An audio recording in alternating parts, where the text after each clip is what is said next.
नमस्कार मंडळी, श्री स्वामी समर्थ. मी संध्या. माझ्या चॅनलमध्ये तुम्हा सर्वांचं खूप खूप मनापासून स्वागत करते. बघा मंडळी, उद्या 3 तारखेला आहे अधिक मासातील संकष्ट चतुर्थी आणि ही संकष्ट चतुर्थी अधिक महिन्यातील संकष्ट चतुर्थी असल्यामुळे ती काही विशेष संकष्ट चतुर्थी मानली जाते. तर याच संकष्ट चतुर्थीला आपल्याला काही खास असे उपाय करायचे आहेत, जे की आपण आज या व्हिडिओमध्ये पाहणार आहोत. यामुळे आपल्या घरातील सर्व संकटे दूर होतील, आपल्या घरातील नकारात्मकता बाहेर जाईल आणि आपल्या घरामध्ये गणपती बाप्पाचा कृपा आशीर्वाद कायमस्वरूपी राहील. असे हे उपाय आहेत जे तुम्ही नक्की पहा आणि हे उपाय नक्की करा. तर बघा, आता प्रत्येक महिन्याला संकष्ट चतुर्थी ही येतच असते. तर बघा, महिन्यातून 2 संकष्ट चतुर्थी येतात. एक विनायक चतुर्थी आणि दुसरी संकष्ट चतुर्थी. पण बघा, आता ही जी उद्याची जी संकष्ट चतुर्थी आहे, ती संकष्ट चतुर्थी ही अधिक महिन्यातील असल्यामुळे ही संकष्ट चतुर्थी खूप मोठी मानली जाते. याला खूप महत्त्व दिलं जातं. त्यामुळे या दिवशी आपण हे उपाय करणार आहोत. तर बघा, सर्वात अगोदर आपल्याला माहिती आहे की गणपती बाप्पा हे विघ्नहर्ता आहेत. ते सर्वांची संकटे दूर करत असतात. म्हणून या दिवशी आपल्याला गणपती बाप्पाचा आपल्या देवघरामध्येच, हे बघा, जर तुम्हाला शक्य झालं तर तुम्ही गणपती मंदिरात जाऊन सुद्धा दर्शन घेऊ शकता. पण नाही शक्य झालं तर आपल्या देवघरामध्ये जी गणपती बाप्पाची मूर्ती असते त्याच्यावर आपल्याला अभिषेक करायचा आहे. आता अभिषेक कसा करायचा? सर्वात अगोदर पाण्याने करायचा, त्याच्यानंतर पंचामृताने करायचा. आता पंचामृतामध्ये काय काय घ्यायचं आपल्यापैकी बऱ्याच जणांना माहीत असेल, काही जणांना माहीत नसेल. तर बघा, पंचामृतामध्ये गाईचं दूध घ्यायचं, गाईचं तूप घ्यायचं, गाईचं दही घ्यायचं, मध घ्यायचा आणि साखर घ्यायची. हे सर्व एकत्र एक एक चमचा घ्यायचं, मिक्स करायचं आणि त्याने आपल्याला गणपती बाप्पाला अभिषेक करायचा आहे. आणि अभिषेक करत असताना आपल्याला गणपती अथर्व शीर्ष पठण करायचं आहे. एक वेळेस गणपती अथर्व शीर्ष आणि एक वेळेस गणपती स्तोत्र म्हणा. आता तुम्हाला नाही शक्य होत, हे म्हणता नाही येत किंवा तुम्हाला माहीत नाहीये, तर तुम्ही ओम गणपतये नमः म्हटलात तरीही चालणार आहे. ते म्हणून सुद्धा तुम्ही 21 वेळेस म्हणा आणि पाणी घालत राहा, पंचामृत घाला आणि त्याच्यानंतर परत मूर्ती स्वच्छ धुवून घ्या आणि आपल्याला त्याची पूजा करायची आहे. पंचोपचारे पूजा करायची गणपती बाप्पाची आणि नैवेद्य दाखवायचा आहे. नैवेद्यामध्ये तुम्ही मोदक करू शकता किंवा पूजेच्या वेळेस फक्त गुळ खोबऱ्याचा सुद्धा नैवेद्य दाखवू शकता. आणि नंतर सायंकाळच्या वेळेला तुम्ही परत तुमच्या घरामध्ये जो नैवेद्य बनवला असेल तो किंवा मोदकाचा सुद्धा नैवेद्य तुम्ही दाखवू शकता. आता बघा, या दिवशी आपल्याला एक प्रभावशाली असा उपाय करायचा आहे. बघा, हा उपाय कसा करायचा? तर आपल्याला यासाठी दोन भीमसेनी कापराच्या वड्या घ्यायच्या आहेत. भीमसेनीच कापूर घ्या. भीमसेनी कापराला वड्या नसतात, ते थोड्याशा चपट्या वगैरे असतात. तर त्या 2 तुकडे करून घ्या त्याचे. उजव्या हातामध्ये आपल्याला 2 भीमसेनी कापूर, 2 लवंगा, 2 वेलची आणि थोडीशी पिवळी मोहरी. मी परत एकदा सांगते, 2 लवंगा, 2 वेलची, आणि थोडीशी पिवळी मोहरी, भीमसेनी कापूर आपल्याला, आणि जो कापूर घेणार आहोत तो कापूर आपल्याला तुपामध्ये भिजवून घ्यायचा आहे. तुपामध्ये कापूर भिजवून घ्यायचा आणि त्याच्यावर 2 लवंगा, 2 वेलची आणि थोडीशी पिवळी मोहरी टाकायची आणि ते आपल्याला हातामध्ये घ्यायचं आहे. हातामध्ये घेऊन आपल्याला गणपती अथर्व शीर्षाचं पठण करायचं आहे.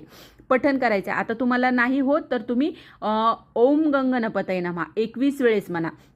बघा, जर जमलं तर तुम्ही 108 वेळेस म्हणू शकता. पण उजव्या हातात आपल्याला हे सर्व घ्यायचं आहे आणि डाव्या हाताने माळ जपायला थोडं अवघड जातं. तर तुम्ही 21 वेळेस म्हटलात तरीही चालणार आहे. आणि नंतर 21 वेळेस म्हटल्याच्या नंतर आपल्याला गणपती हे जे आपण घेतलेलं आहे हे आपल्याला एका पंती घ्या, दिवा घ्या किंवा धूपदाणी जर असेल तर ते घ्या. त्याच्यामध्ये हे सर्व टाकायचं आणि प्रज्वलित करायचं आहे. प्रज्वलित केल्याच्या नंतर देवबाप्पाला म्हणजे गणपती बाप्पाला आपल्याला प्रार्थना करायची आहे. देवाला म्हणायचं आहे की माझ्या आयुष्यातील सर्व संकटे तुम्ही दूर करा, सर्व दुःखे दूर करा आणि घरामध्ये सर्वांना सुखी ठेवा. एवढी आपल्याला गणपती बाप्पाला प्रार्थना करायची आहे.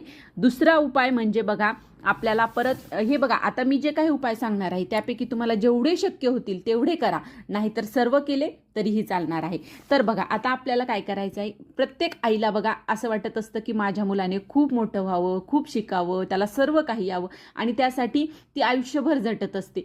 तर त्यासाठी आपल्या मुलासाठी आपल्या एका आईला आपल्याला काय करायचं आहे? बघा, जर मुलं ऐकत असतील तर मुलांना जवळ घेऊन बसा, देवाच्या समोर बसा आणि 21 दुर्वांची जुडी घ्यायची आहे आपल्याला. मुलांसाठी हा उपाय आहे.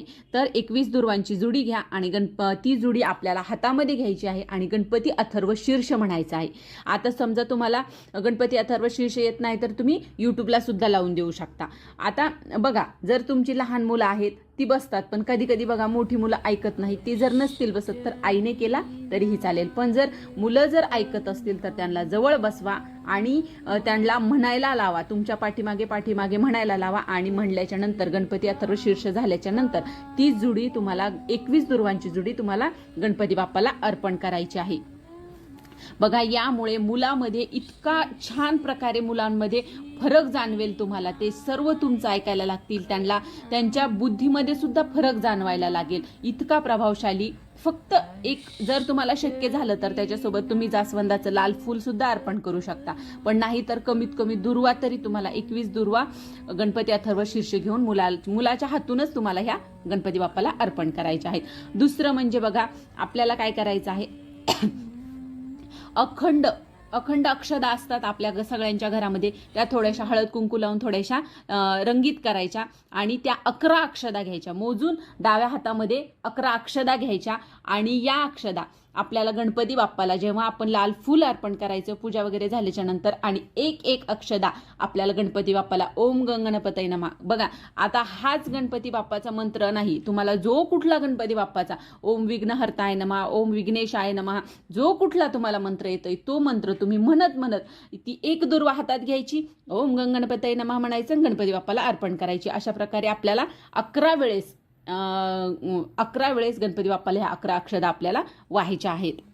आणि बघा, दुसरा उपाय म्हणजे अतिशय प्रभावशाली आणि अतिशय छोटासा उपाय, पण याचा फरक हा खूप जणांना याचा अनुभव देखील आलेला आहे. आणि बघा, आपण जेव्हा आपल्या छोट्या छोट्या इच्छा असतात त्यासाठी सुद्धा आपण कधी खूप झटत असतो, आपल्या त्या पूर्णच होत नसतात. तर त्यासाठी सुद्धा तुम्ही छोटीशी इच्छा मनामध्ये धरून हा उपाय करा. बघा, तुमची ती छोटीशी इच्छा लगेच पूर्ण होईल. ह्या 1 महिन्याच्या आत तर ती इच्छा नक्की पूर्ण होईल. तर आपल्याला काय करायचं आहे, जिथे दुर्वा उगतात तिथे जायचं आहे, बसायचं आहे. बसल्याच्या नंतर 2 दुर्वा आपल्याला तोडायच्या नाही, 2 दुर्वाची झाडं, हे एक झाड आणि हे एक झाड, असं 2 दुर्वाची झाडं घ्यायची आणि त्याची आपली इच्छा सांगत गणपती बाप्पाचं नाव घ्यायचं, इच्छा सांगत तिथे आपल्याला फक्त एक गाठ मारायची आहे.